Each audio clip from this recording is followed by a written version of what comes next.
Oh guys, ubos na ba yung mga popsicle ninyo? Oo. Kapit na. Dami pa kay Rod eh. O bakit? Magpaparound ka ba? Hindi.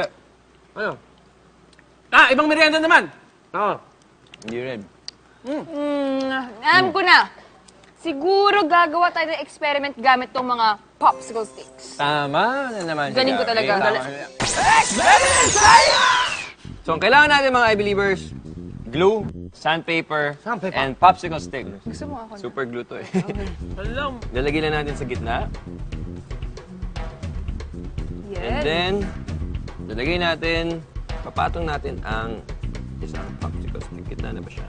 And then, we will wait for it to dry. Okay. Habang nag-dry siya, kukunin ng sandpaper. I-shave off lang natin ang isang side. Bali, 4 na side yung ililiha natin. Dito, dito, dito, lahat ng outer sides. Okay. Ito na. Yung mga nagawa ko. Oh! Okay? Kuya James, try to testing natin kung gugana to, ha? Eh. Yun!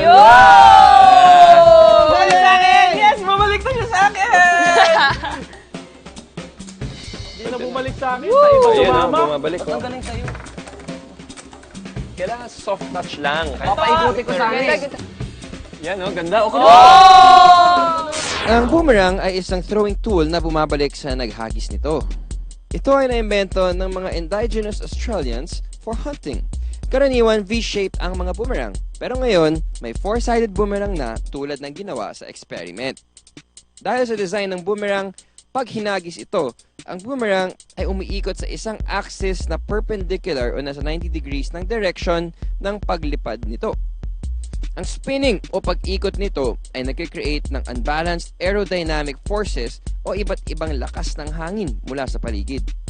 Kaya imbis na straight o diretso ang lipad nito, ang boomerang ay nagta-travel in an elliptical path. Kumukurba o tila pumepektus pabalik sa naghagis nito. I believe.